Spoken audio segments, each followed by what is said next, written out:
दोस्तों welcome back to another video. तो सबसे पहले हम जल्दी से rising of the shield hero का एपिसोड 7 का क्विक रिकैप कर लेते हैं। जैसे कि हमने एपिसोड 7 में देखा कि नाफामी गांव के विलेजर्स की जान बचाने के लिए गांव जाता है। उधर नाफामी को पता चलता है कि मोटेयासु ने उधर के लोगों को भूख से मरने से बचाने के लिए एक सीट दिया था जो एक पागल साइंटिस्ट ने बनाया था। ये वही सीट था जो उस गार के अंदर चोरी हो गया था। फिर नाफामी उन लोगों को पोशन इनहांसमेंट की स्किल की वजह से ठीक कर देता है और मोस्टर ट्री से लड़ने के लिए चला जाता है। जब नाफामी मोस्टर ट्री से लड़ रहा होता है और रफ्ताले और फिलो के हमले जाया ही जाते हैं तो फिर नाफामी को याद आता है कि अगर पोशन इनहांसमेंट की स्किल उन लोगों पे काम करती है तो इस मोस्टर पे भी काम करेगी। उसके बाद नाफामी दवाई की बोतल को पोशन इनहांसमेंट की स्किल की वजह से काफी ज्यादा स्ट्रॉन्ग बना देता है और मोस्टर पे जाकर गिरा देता है, जिसकी वजह से मोस्टर मर जाता है। मोस्टर के मरने के बाद वो लोग उधर से चले जाते हैं और कुछ सामान डिलीवर करने के लिए एक सिटी में आ जाते हैं। उधर वो एक नाइट स्पेंड करते हैं और फिर रफ्तालिया नाफामी से मोहब्बत का इजहार करने के लिए एक क्रिस्टल फाइंड करने के लिए जाती है और फिलो एक बंदे के कहने पर गगुके के अंडे को फाइंड करने के लिए जाती है और कहती है कि ये मास्टर को दे देगी। जब वो गगुके के नेस्ट में पहुंचते हैं तो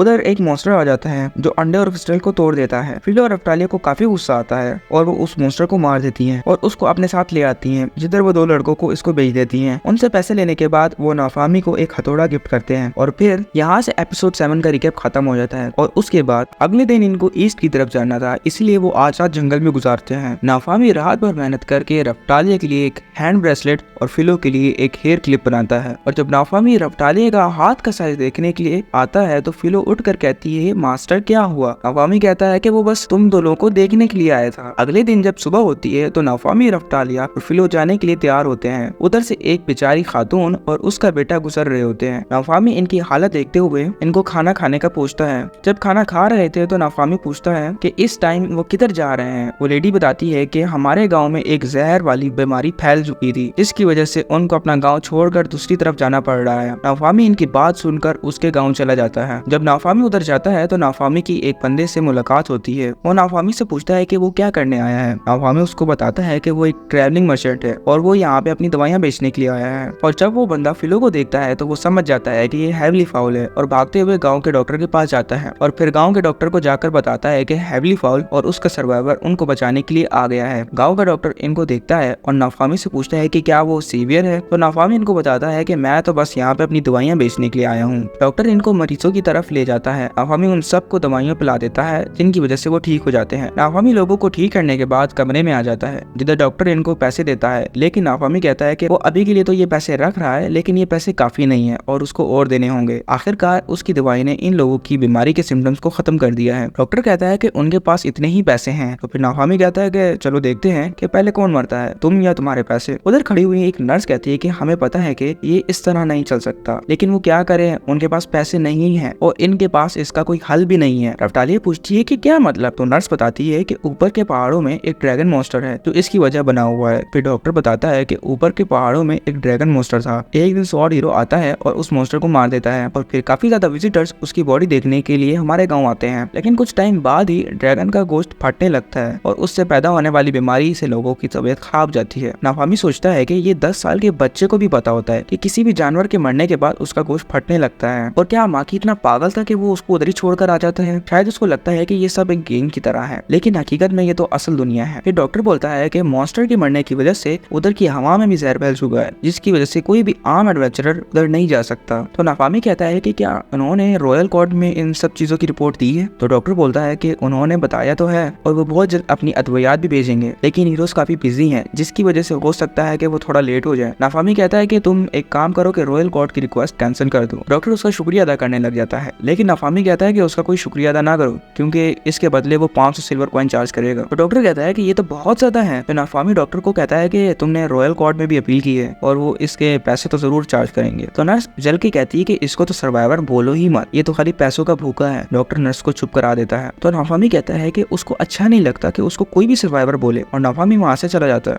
और जब नाफामी और रफ्तालिया वहाँ से जा रहे होते हैं तो कुछ छोटे मॉन्स्टर उनका रास्ता रोक लेते हैं। तो नाफामी फिलो की स्पीड बढ़ाता है और कहता है कि फिलो भागो। तो जैसे ही फिलो भागती है तो तमाम मॉन्स्टर की चटनी बन जाती है। और जब नाफामी ड्रैगन के नेस्ट पहुंचता है तो रफ्तालिया की पॉइजन की वजह से तबीयत खराब होना शुरू हो जाती है। नाफामी कहता है कि उसको चाहिए कि वो थोड़ी देर आराम कर ले, लेकिन रफ्तालिया नाफामी को मना कर देती है और कहती है कि वो ठीक है। रफ्तालिया नाफामी को कहती है कि इतने बड़े मॉन्स्टर को दफनाने के लिए उनको काफी ज्यादा जान मारनी पड़ेगी। लेकिन वो जब उधर जाकर मॉन्स्टर को देखते हैं तो वो मॉन्स्टर रिवाइव होकर अपनी पहली वाली शक्ल सर्कल में आ जाता है। ड्रैगन के काफी करीब होने की वजह से नाफामी कहता है कि यहाँ से पीछे हटो। जैसे ही वो पीछे भाग रहे होते हैं तो फिलो उस ड्रैगन मॉन्स्टर पे हमला कर देती है। नाफामी सोच रहा होता है कि शायद वो इस मॉन्स्टर को हरा सकता है। फिर नाफामी फिलो और रफ्तालिया को कहता है कि वो इसके पीछे ही रहे और नाफामी डिफेंस शील्ड को यूज करते हुए ड्रैगन के अटैक्स को रोकता है। नाफामी सोच रहा होता है कि अगर इसको नहीं मारा तो काफी ज्यादा प्रॉब्लम्स हो सकती हैं और फिलो जल्दी से ड्रैगन पे हमला करना शुरू कर देती है। नाफामी फिलो को रोकता है लेकिन फिलो नहीं रुकती और मॉन्स्टर पर हमला करना जारी रखती है। नाफामी कहता है कि अभी के लिए पीछे हटना होगा, लेकिन फिलो नाफामी की बात नहीं सुनती और अटैक पे अटैक करना शुरू कर देती है। लेकिन ड्रैगन फिलो को नाफामी के सामने खा जाता है और निगल लेता है। नाफामी फिलो को निगलने की वजह से अपनी पुरानी यादें सोच रहा होता है कि वो कैसे नाफामी के पास आई और इस गुस्से में वो एक और शील्ड एक्टिवेट कर लेता है और ड्रैगन के पास जाना शुरू कर देता है। ड्रैगन अपने पाँव से नाफामी की चटनी बना देता है, लेकिन इस टाइम पे लग रहा था कि नाफामी भी फिलो की तरह मर गया है, लेकिन वो अपनी शील्ड से उसके अटैक को डिफेंड करता है और एक नई शील्ड एक्टिवेट कर लेता है। इससे इसका आर्मर सूट पूरी तरीके से चेंज हो जाता है और इस पावर का एहसास नाफामी पहली बार कर रहा होता है। फिर ड्रैगन नाफामी पे अपनी पूंछ से अटैक करता है, लेकिन नाफामी अपनी फायर शील्ड को यूज करके डिफेंड करता है और इसकी वजह से ड्रैगन की पूंछ जलना शुरू हो जाती है। फिर नाफामी अपने साथ हुए सारे जुल्म के बारे में सोच रहा होता है और ड्रैगन पर अटैक करने के लिए जाता है, लेकिन रफ्तालिया नाफामी को आकर पकड़ लेती है। इसकी वजह से वो पूरी तरीके से जल जाती है। जब नाफामी को होश आता है तो रफ्तालिया को देखता है और सोचता है कि उसने ये क्या कर दिया है और रफ्तालिया को हील करना शुरू कर देता है, लेकिन हील का उस पर कोई भी फर्क नहीं पड़ रहा होता है। दूसरी तरफ ड्रैगन मॉन्स्टर नाफामी पे हमला करना शुरू करता है, लेकिन नाफामी उसके अटैक को डिफेंड कर रहा होता है और नाफामी सोचता है कि अगर वो इस पावर को यूज करेगा तो ड्रैगन को मार सकता है, लेकिन रफ्तालिया ड्रैगन के बहुत करीब है, जिसकी वजह से उसको कुछ और करना पड़ेगा। इतनी देर में ड्रैगन जमीन पे गिर जाता है और नाफामी रफ्तालिया देखना शुरू कर देते हैं। रफ्तालिया नाफामी का शुक्रिया करती है कि उसने उसको हील किया। दूसरी तरफ फिलो ड्रैगन के पेट को फाड़ कर निकल आती है तो रफ्तालिया और नाफामी कहते हैं कि क्या वो ठीक है, तो फिलो कहती है कि वो ठीक है। रफ्तालिया पूछती है कि क्या ड्रैगन ने तुम्हें खा नहीं लिया था, लेकिन फिर भी तुम कैसे जिंदा बची, तो फिलो बोलती है कि ड्रैगन ने मुझे निगल लिया था, जिसकी वजह से वो उसके पेट में चली गई थी। वहाँ पर उसको एक पर्पल क्रिस्टल दिखता है जो काफी चमक रहा था। नाफामी सोच रहा होता है कि ये जरूर ड्रैगन का कोर होगा और फिलो से पूछता है कि वो क्रिस्टल कहाँ है, तो फिलो डिकार मारती है और कहती है कि वो तो क्रिस्टल मैंने खा लिया। नाफामी और रफ्तालिया काफी हैरान थे। नाफामी रानी में पूछता है कि क्या तुमने क्रिस्टल खा लिया, तो फिलो कहती है हाँ। दूसरी तरफ रफ्तालिया की तबीयत बहुत खराब हो जाती है, जिसकी वजह से नाफामी रफ्तालिया को गाँव के डॉक्टर के पास ले आता है। डॉक्टर नाफामी को पैसे देता है, लेकिन नाफामी कहता है कि इसको रख लो और रफ्तालिया के इलाज में जितने भी खर्च हों वो इसमें से इस्तेमाल कर लेना। तो डॉक्टर बताता है कि वो इसको ठीक तो कर देगा, लेकिन उस पर काफी ज्यादा पावरफुल कर्ज से हमला हुआ है। उसने होली वाटर को इस्तेमाल करते हुए उसकी बैंडेजेस तो कर दी हैं, लेकिन उसको प्योर होली वाटर चाहिए होगा। तुम एक काम करो कि चढ़ जाकर होली वाटर इन पैसों से ले आओ। नाफामी ये पैसे रख लेता है और रफ्तालिया को देखने के लिए आता है, तो नर्स रफ्तालिया के कान में आकर कहती है कि ये तुम्हारा कितना ख्याल रखता है, तो रफ्तालिया शर्मा जाती है। नाफामी रफ्तालिया से माफी मांगता है और बोलता है कि उसको थोड़ा ख्याल रखना चाहिए था, तो रफ्तालिया कहती है कि शुक्र है कि उसने नाफामी को वो पावर यूज करने से रोक लिया, वरना आप हमसे काफी ज्यादा दूर चले जाते। फिर फिलो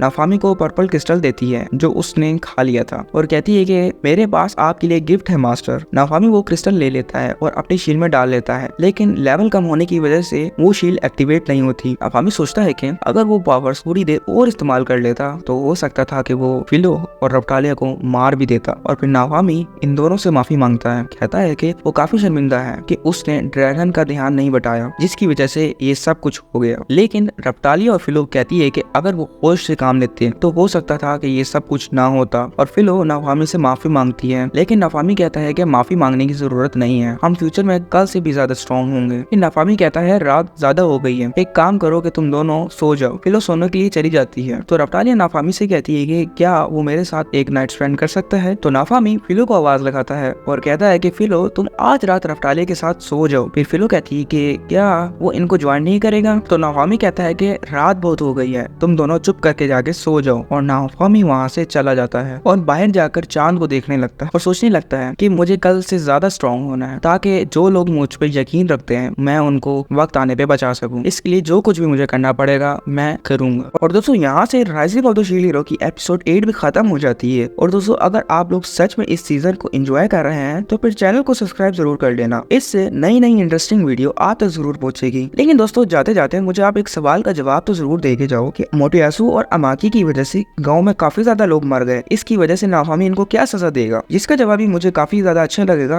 तो मैं पिन कमेंट तो जरूर करूंगा और नेक्स्ट वीडियो में भी इस बंदे को जरूर शाउट आउट दूंगा। लेकिन शाउट आउट उन्हीं लोगों को मिलेगा जो कमेंट करके जाएंगे, तो कमेंट जरूर करना। और हाँ, अगर आपको ये वीडियो जरा से भी अच्छी लगी हो तो वीडियो वीडियो को तो जरा लाइक कर देना। और अभी हम इस सीजन की एपिसोड 8 को कवर कर रहे हैं, तो मुझे बताओ कि नेक्स्ट एनिमी कौन सा कवर करें। तो अगर ऐसा ही कंटेंट देखना चाहते हैं तो चैनल को जरूर सब्सक्राइब करना। तब तक मिलते हैं नेक्स्ट वीडियो में। सी यू, बाय बाय।